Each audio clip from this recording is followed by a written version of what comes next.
behalf of those with disabilities, but to provide a platform to share their stories and amplify their ideas to a more accessible world. Today I am joined by Andrea Peet. Andrea has refused to let an ALS diagnosis prevent her from achieving amazing things, achievements that we'll let her highlight in this conversation. Thank you for joining me. Thank you for having me. So maybe prior to your diagnosis in 2014, can you give me a little bit of insight into maybe your athletic and professional background? Yeah, so I was living in Washington, D.C. With my husband. I was working as a city planner, and I had worked up to my first half Ironman. Nice. Where was that located?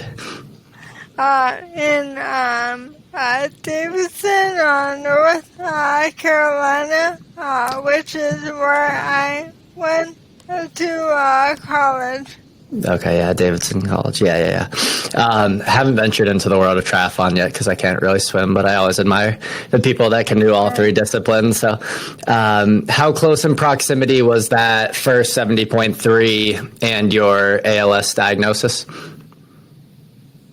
So that was about 11 months before my diagnosis was confirmed. But while I was training, I realized I was tripping over my toes, and my attempts were slowing down, and so I really thought that I was over training. So those were kind of the first symptoms that made you think that something was off? And then you're initially diagnosed with probable ALS. For people who aren't sure about the process, what is the process, I guess, of getting diagnosed with ALS? What's the testing that they do?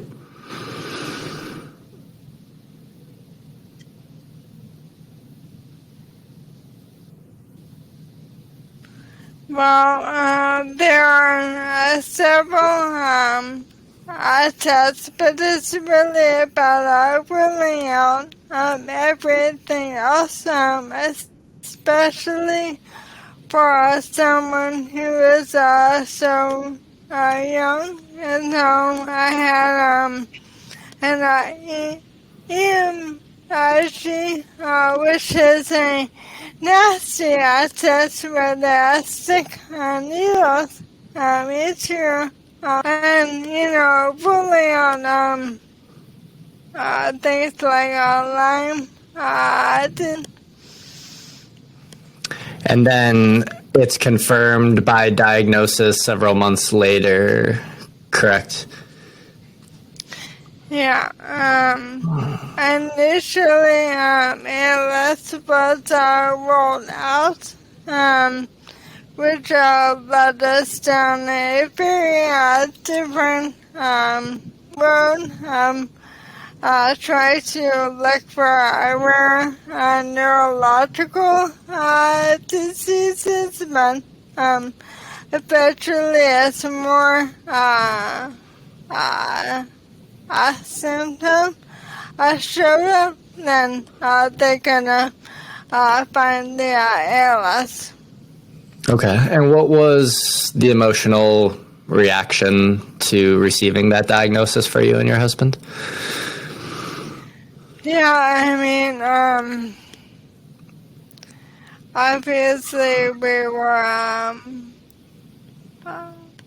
devastated.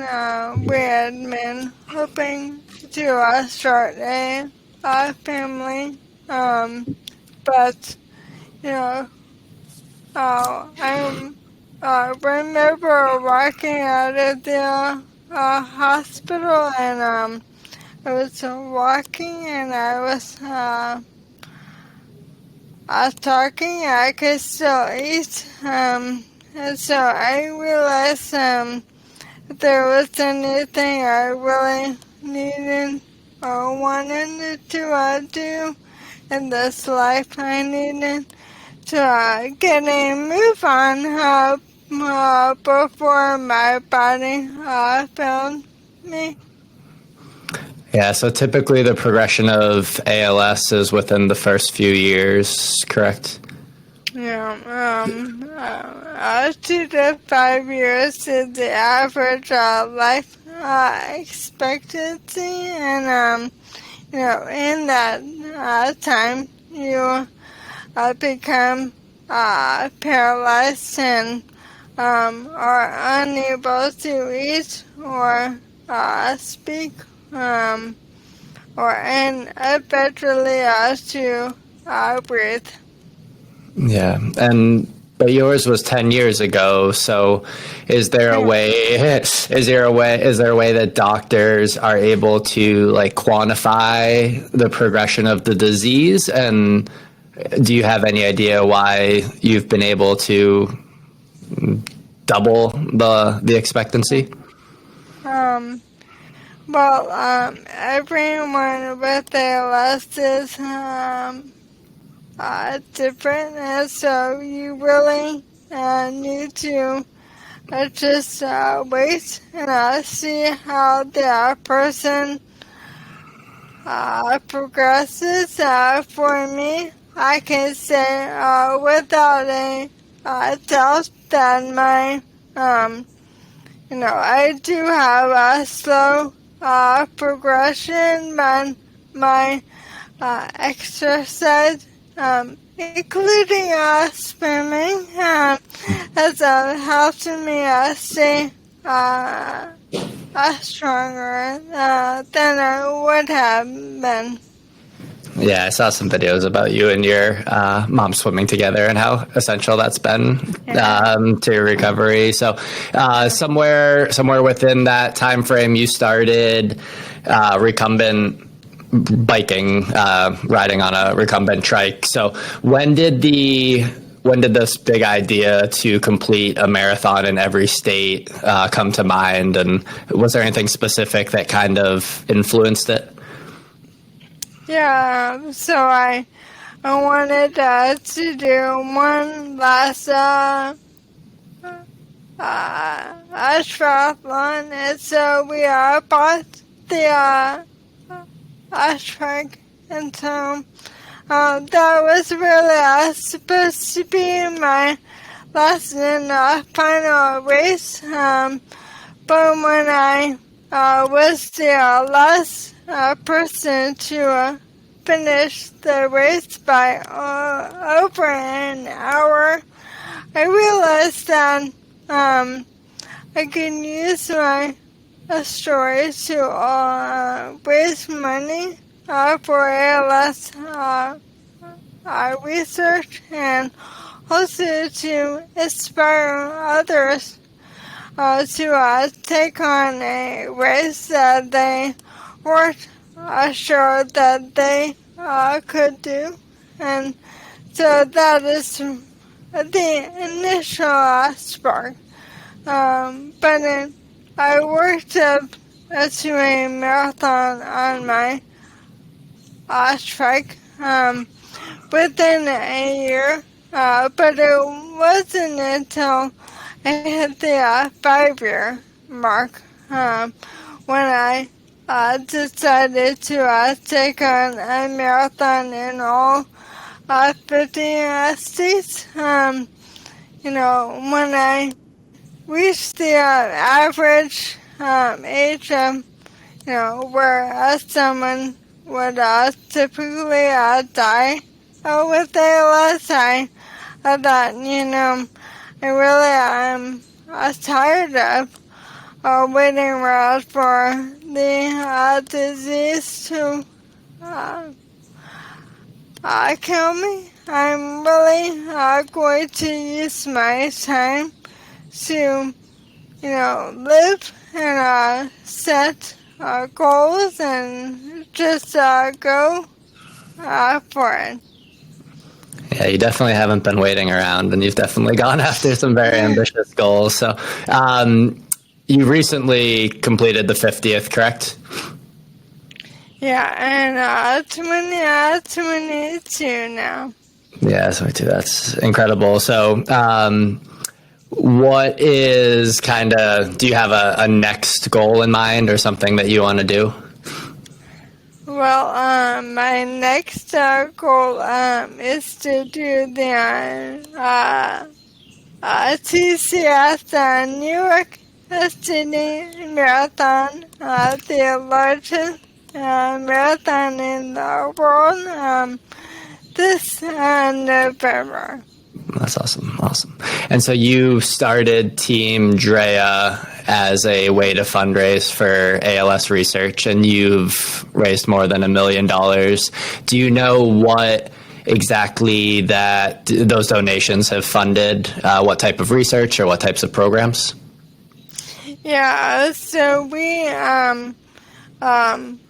use our money to fund like early stage ALS research because ALS affects people so differently, and there are many causes to the disease. So we want to use our money to build like big innovative ideas and like new approaches to curing ALS or making it a livable disease.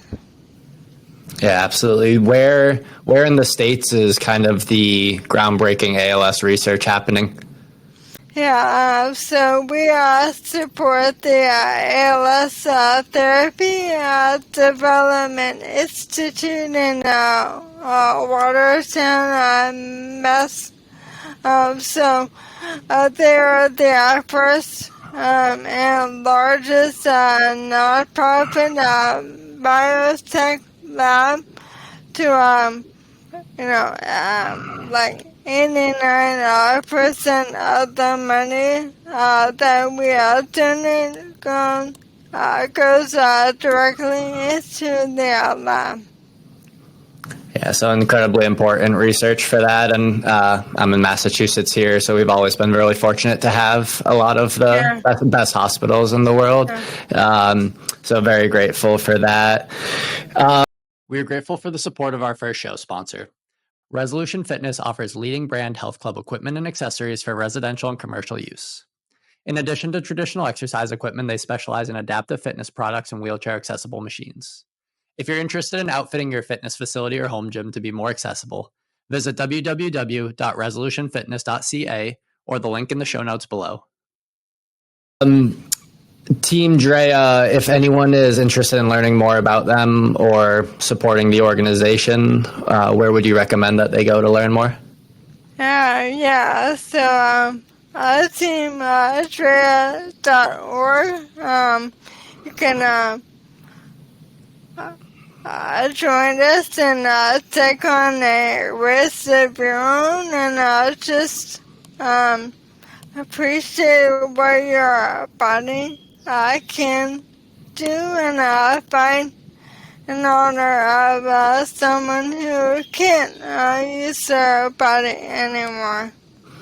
Absolutely. I mean, I feel like a lot of ALS awareness came about from like the ice bucket challenge from Peet and stuff. What do you think the role in raising awareness is for a disease that's a little more rare like ALS?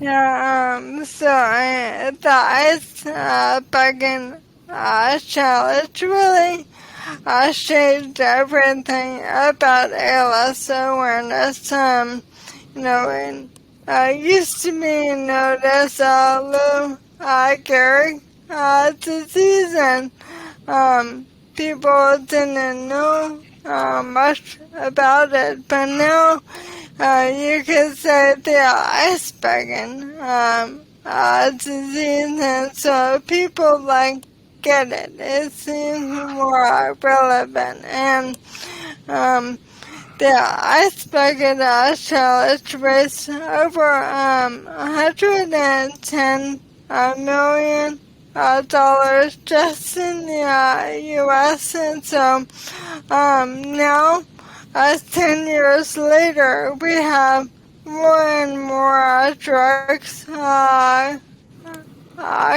out, and more clinical trials than we have ever had. And so it really goes to show you that we need the awareness. The awareness brings the funding. Absolutely. The awareness and the campaigns drive a lot of the necessary research that is conducted to address diseases and illnesses like ALS. Several years back, was it during the pandemic when the idea of filming the documentary came about?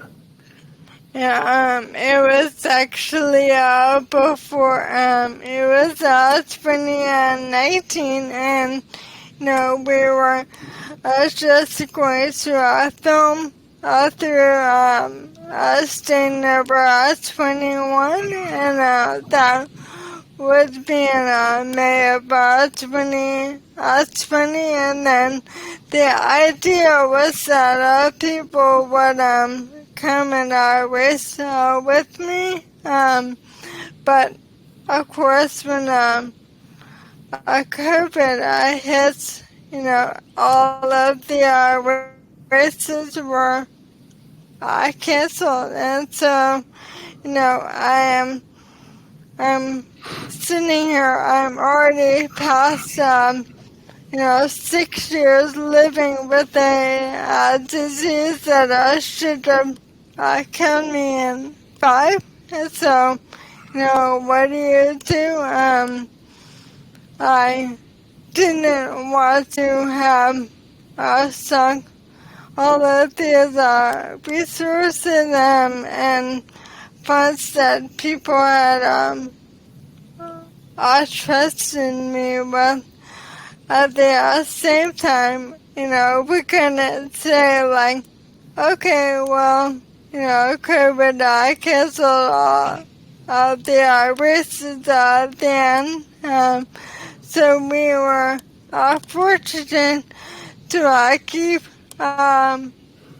recording on my GoPro, and so we just went wherever they had races that year. So my husband and I drove from our home in North Carolina to Idaho, and I did marathons in Idaho and Wyoming and Utah back to back. Maybe not the most logistically convenient 3 marathons, but very supportive husband and a very ambitious goal. Requires a lot of work for sure. So you were still able to manage to do a couple dozen marathons during the pandemic in 2020 and 2021. And then your last marathon of the 50 was in Alaska? Yeah. That was supposed to be the last one of the documentary, so it turned out to be the last one of the 50, and we were blessed that so many of our friends and family came to be there and race with us. So the documentary Go On, Be Brave, what has the response to it been? What results have you seen from publishing it, and what do you hope that people take away from it?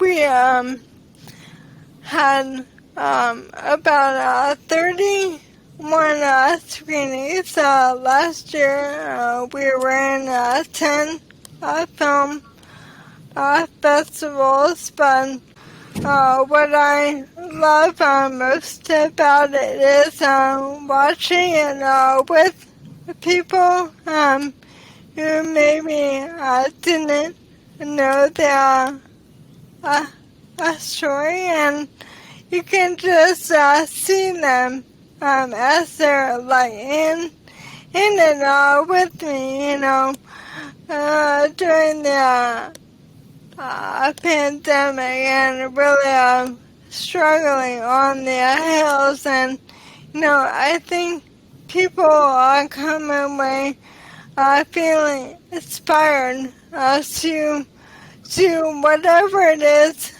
their 15 marathons in their own life, to tackle that thing that they really want to achieve. Absolutely. What do you feel has been most essential to you remaining positive through an otherwise incredibly challenging time? I feel like bravery is a muscle, just like your arm muscle and your leg muscle. You have to work on it every day, and just keep at it. You don't win every time. Not everything is positive, but when you flex that muscle and build that muscle up, you know that you can sustain whatever comes your way. Absolutely love that. One theme that we try to tie most of these episodes to is the accessibility and the inclusivity of like fitness facilities. Do you have any recommendations as to what gyms could do to be more accessible to individuals with disabilities? That is a wonderful question. I would say, the more automatic doors, that facilities can put in, that is important. For me, my biggest challenge has been actually getting races to allow me to use my truck. They, including the Boston Marathon, think that it is too much like a bike, or isn't, I think that races more than, hand cycles will go to fast, and that might be the case with me, but I can assure you that I am like a good, decent running time. Like my marathon is like 4 hours. Like I am not breaking any speed records. I just want us to be out there. So my advice to our races is just to start from a place of inclusion, and understand that people are just wanting to be a part of the race environment, and it is your job to see that can be done safely for everyone. If Boston let you in, would you come up to race?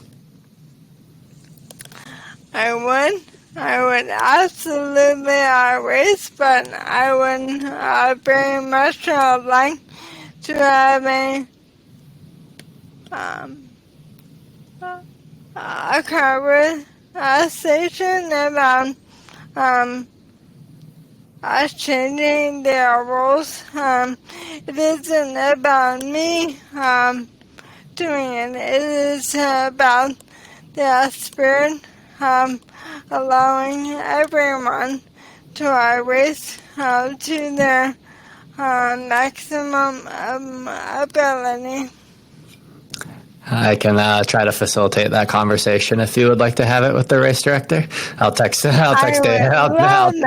I'll text Dave after we record this episode. We were part of the wheelchair duo division this year, which was the largest that they've had. They've always capped it at 12, and we had about 20 this year. So I think they are moving in the right direction, but we see a good model with so many other marathons, even the large ones like Marine Corps and the Louisiana and the Houston marathons that support so many more runners than Boston does, that there should be some flexibility. I recognize with these really old races that there's some standards and traditions, but those are meant to be updated and changed as new opportunities present themselves. And I think the opportunity to have you participate and show your ability to so many spectators would be an opportunity missed if they continue to not be flexible in those standards. So I'll make it a goal of mine to see if I can help that in any way. But. Right. Thank you, Ivan. I love that.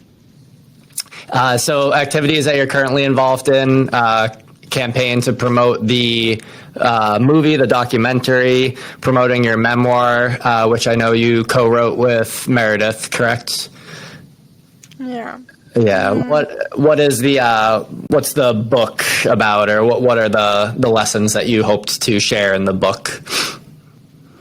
Yeah, so the memoir is called Hope Fights Back. And so, since my voice is what it is, then writing my story and my thoughts is really the only way that I can fully express how I feel. And so I know I love both projects, but I love them together. Yeah, absolutely. What type? What's your process for writing? Do you type? Do you talk to text? No, I have to type very slowly. Talk to text doesn't understand me, though it is getting better. You were part of a team that was working with Google and an ALS research development on voice recognition, talk to text. Is that correct? Yeah. It's I can in theory tell Google to turn on the lights. But the problem is that the Google Hub is a factory, so it doesn't understand what I say.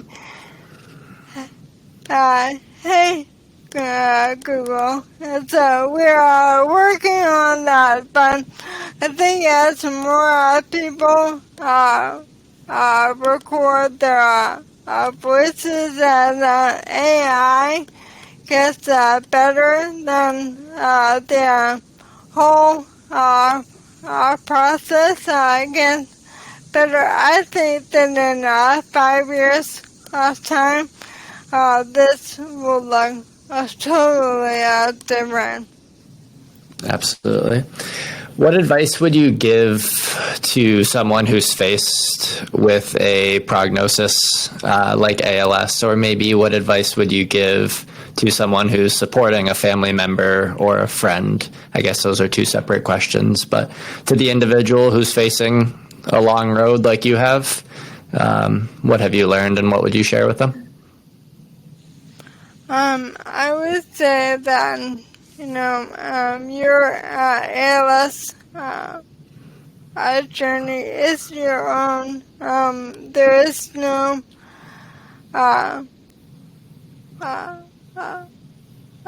playbook.